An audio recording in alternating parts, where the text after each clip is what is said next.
Miss হবে না আপনার পছন্দের টিভি শো, দেখুন জি5 অ্যাপে একদম ফ্রি।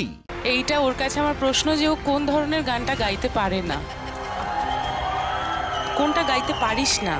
আমি সব ধরনের গানই গাইতে পারি। বাহ, ও প্রত্যেকটা গিয়ে গিয়ে দেখছে যে কোনটা পারে না, দেখছে যে টার্নস আউট সবকিছুই পারে। আমার জন্য Atanu it's a find of the season, it's a find of the season.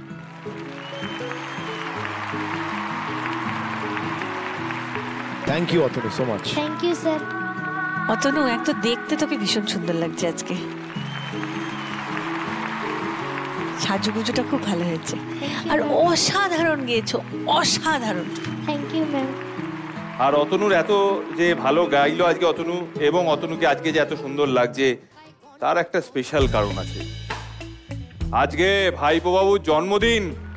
Happy birthday Atanu.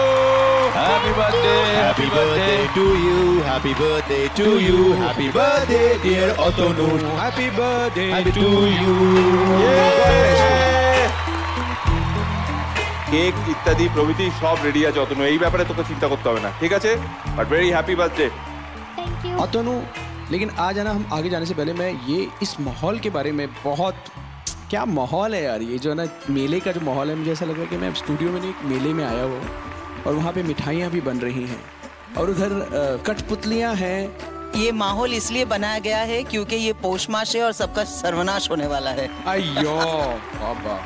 তবে আজকে আমরা তো গোটা পর্ব জুড়ে লোকসঙ্গীত উদযাপন করব, এবং আমরা বারবারই বলে এসেছি, এবং এটা একেবারেই ঘটনা যে ওদের এই পারফরমেন্স, ওদের পুরোটাই নির্ভর করে কিন্তু আমাদের গ্রুমার্স টিমের ওপর, তাদের অক্লান্ত পরিশ্রম, যত্ন, শাসন।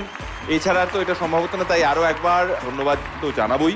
কিন্তু আজকে আমি দেখতে পাচ্ছি এখানে সৌমেন আছে, ঝুমুরদি আছে, এবং আজকে যেহেতু লোকসঙ্গীত স্পেশাল এপিসোড, বেশি দায়িত্ব দেওয়া হয় দেবদার ওপরে। দেব চৌধুরী দা, তুমি যদি কিছু বলতে চাও এবং ওদের নিয়েও যদি তুমি কিছু বলতে চাও।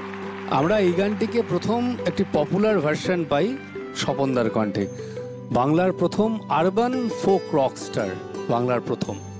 কিন্তু এই গানটি যেভাবে প্রয়োগ করা হয়েছিল, যেভাবে জনপ্রিয়তার নিরিখে গিয়েছিল, গানটির বীজ কিন্তু তার থেকে আরেকটু কয়েক বছর পেছনে। 60-এর দশকের শেষে বাগমারি অঞ্চলে, কলকাতার বাগমারি অঞ্চলে বহু ভাষাভাষী, বহু সম্প্রদায়ের মানুষ থাকতেন। তাদের মধ্যে খুব রাজনৈতিকভাবে একটা অস্থিরতা দেখা দিয়েছিল।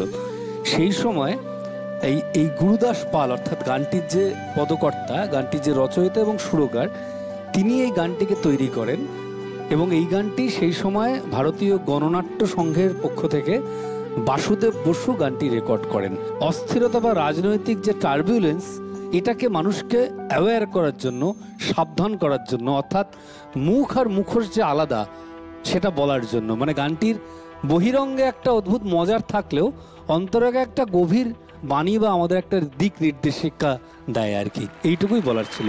বাকিটা খুব আনন্দ হয়েছে। জয় গুরু। থ্যাংক ইউ দেবদা, thank you for the information.